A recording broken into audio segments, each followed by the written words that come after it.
Now let's jump into the predictions for the second round. We've gotten through all the first round matchups. Now we'll go through the 4 matchups that are set for the second round. First being the Thunder and Nuggets. Who do you have? How many games? This one, I picked against the Thunder before, and that I recognize was blasphemous.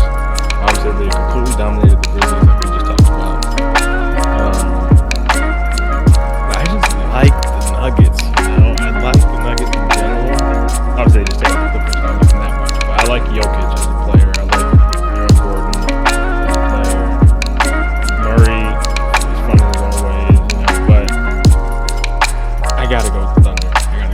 I think if the Grizzlies had pushed them a little further, then I think it'd be more interesting. But coming off a 7-game series for the Nuggets and the Thunder having all that rest after a sweep, already off of being by far the best team in the West over the course of a season, I just think this year that's going to take them a little bit further. So I'm going with the Thunder on this one. How many games?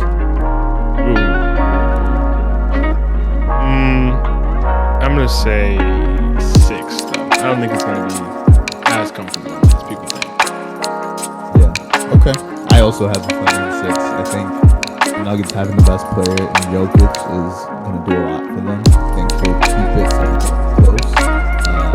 Jokic has really been putting in a shift, man. You have seen how frustrated he can get with his team and really give shade to LeBron and the Cavs teams or the other teams that he's played on, where really the player with the highest IQ, with the most talent, and you can see the frustration on the court. So I think that will definitely do something for the team. But the Thunder's just too deep, man.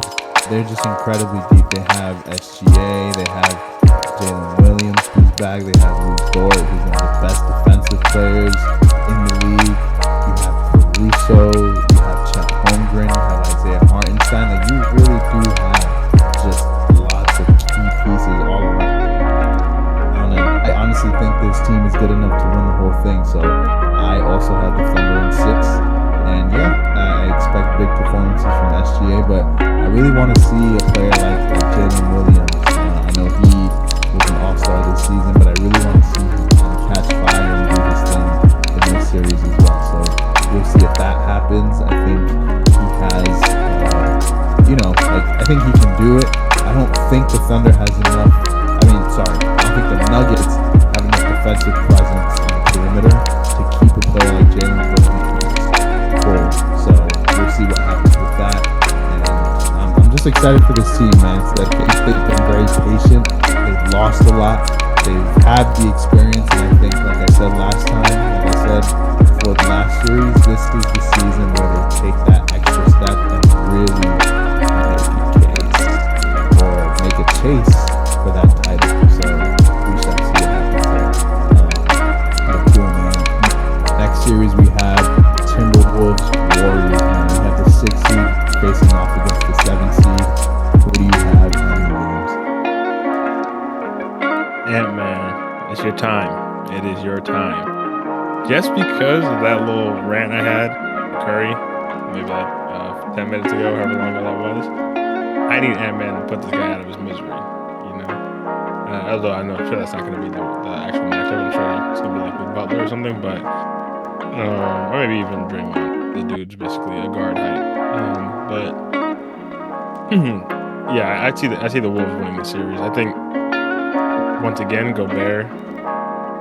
As much as people hate on him, I know he has his own detractors in the league because he's truly a one-way player. in most instances, he has his moments like that, like toward the end of the Wolves series. But generally, he's really one-way and defensive. But I think, as we saw at the end of the Lakers series, if you really don't have anyone that can match up with him, then why not get free buckets? Why not? And I think the Warriors, similarly to the Lakers, don't have enough presence down low to stop Gobert. And if they put enough resources into trying to stop stop that. And I'm saying this like Gobert is some crazy offensive talent, and he's not. But if they're forced to put in the resources to try to slow that down, then Ant is just going to go crazy. And I can see a really great series from Ant here. So I'm going Wolves in 6. Interesting. Okay. I think on paper, I think Knicks and Celtics may be the most interesting one on paper, right? But when you look at the personalities that are in this series, I think this is going to be, has the potential at least, to be the most entertaining series of potentially this entire playoffs, because you have big personalities in Anthony Edwards. Dante DiVincenzo does not shy away from confrontation. We've seen him get into fights in the past. And Rudy Gobert, even though he is not the one to really, like, I would say, like, throw the first punch, or I guess shove in the case of the NBA, he also does not stay away from the ground. We have Julius Randle, who is usually can keep a calm head, but I've seen him as a former Knick in high emotional moments lose his cool a little bit. And this is just on the Timberwolves side. We haven't even brought up Draymond Green. We have not brought up Jimmy Butler. I think Buddy Hield can also get up in that mix. And listen, this has I really want to see who they put on Ant. I expect Jimmy Butler to be placed on Ant. It is also weird because you have brought up the whole big man mismatch on both sides. So I think that really, the Warriors will really be tested with their lack of size in the series. But I have them going over and winning in 6 games. I expect a legendary performance from Curry. And I really do want to see Jimmy Butler have those playoff Jimmy moments. We saw him have a huge, I guess you could say, injury scare in the previous series, and he did come back. I just want to see him lock it down. I just really want to see him do the work. So I think the playoffs are entertaining when you have Jimmy going the distance. So I have the Warriors winning in 6 games. So we shall see what happens there. Cool. All right. Next series, Cavs Pacers. What are your thoughts? This one's interesting. I don't know. I honestly don't know. I feel like I want to say Cavs just because they were so good this season, but they did kind of come out of nowhere this season with exactly how good they've been. But the Pacers, they've been putting in the reps these last few years, and like we talked about, like these Bucks, like the budding Bucks rivalry and stuff like that. They really, I know the Cavs were a higher seed than them last year as well. I feel like the Pacers have been tested a bit more. Like the Cavs matchup, and to be fair, they earned that seed, so you earned the easy matchup. I think going through Giannis last year, like I said, I think the Cavs had like magic last year, I think, in the first round, and then they got bounced by the Celtics. So I don't know. I just like the Pacers and how much they've been through over the last few years.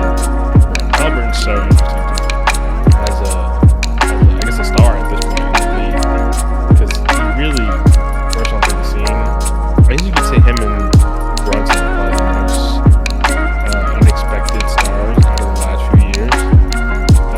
But even Brunson, he had like that series with the Mavericks, and then the Knicks went and pounced on that, and then he had to really show how great he is. But Halliburton really just developed and came out of nowhere with the Pacers. Maybe I haven't been as tapped in with the NBA, so maybe that was expected from hardcores. But for me, like, he really just burst onto the scene and really started to cement himself as a big player in the league, and going head to head with Giannis and taking him out back-to-back years is laugh at. So this one may be an upset, but I'm thinking Pacers in 7. Interesting. Yeah, I mean, Pacers did take game 1, so it is a little bit interesting to see them actually with the upper hand early on. So I hear you, man. I think the Pacers really do have competitive players on that roster.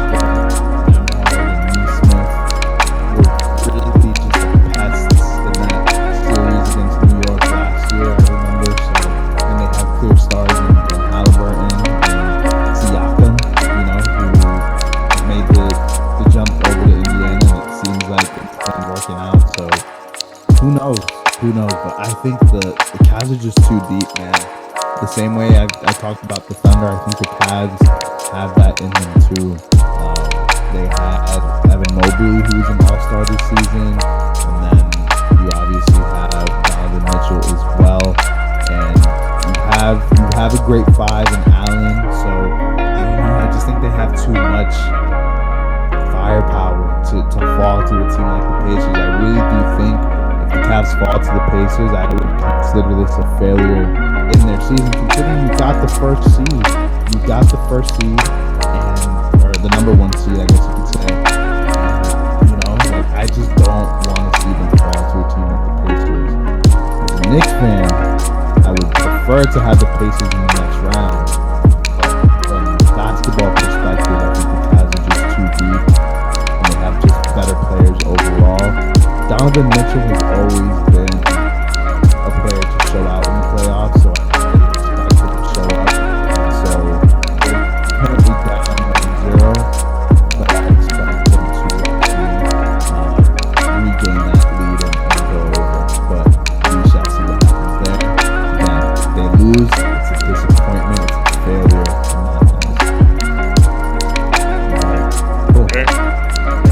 Cool. Lastly,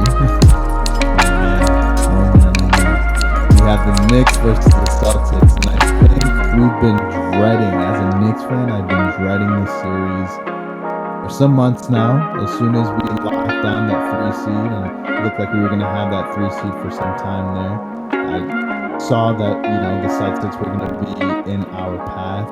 And full transparency, I know we talked about whether or not we were going to say it, but full transparency, we are recording this shortly after Game 1 just took place, and the Knicks took a very, very close game that actually ended up going into overtime. Knicks won 108-105. This is a very interesting series. Boston has the home court. What do you think will happen? No. I think you should actually go first. Well, there's been a lot of people who have said Celtics in 5. I think it's, it hurts to say, I think it's going to be Celtics in 6. But I will say, the Knicks, and I've said this in the past about the Celtics, they are a great team, but in clutch time, they can sometimes be a little bit questionable. I would trust the ball in Tatum's hands or Brown's hands. They've made it the whole way. They've won a ring. They have the experience to back it up. But I don't think they have the best clutch player on the floor. I think that's going to be Jalen Brunson. I don't think that's bias. I really do believe that Brunson is the most clutch player on the floor. I think he's the best player. I think Tatum is the best player on the floor. I know you may disagree with that. But I just think, on paper, you have two teams who are deep. You have two teams who have very strong starting lineups. The Celtics are better offensively and defensively. They have great defenders in Holiday, Derek White, Tatum, and Brown. And it's just going to be very hard for the Knicks to score, given that the Celtics have great perimeter defense. But I think if you can keep a close game, keep every game close, you give yourself a chance to go over because you have the best clutch player on the floor. I really do want to see how we show up, especially given that we're outsized as well. We have Josh Hart at the 4, and so we'll see how he matches up. I don't know if they'll put him on Porzingis. I don't know or if they'll throw him to somebody else. We'll see what the switch offs look like. But listen, I think the Knicks are talented enough to make this a competitive series. I want every game to be close, but I just think at the end of the day, the Celtics do have better basketball on both sides of the floor, and I think they'll win it in 6 games. But the Game 1 victory, man, that does make me happy. That does make me happy, and I expect, last thing I will say, I expect Brunson to show out, but Karl Anthony Towns, man, he is the one that I think has gotten away from some of the criticism. We won against Detroit, but he didn't get a lot of. He didn't get a lot of. He didn't hear a lot of the noise from the media. But this man has really put up, like I would say, in my opinion, very disappointing stats over the last few games.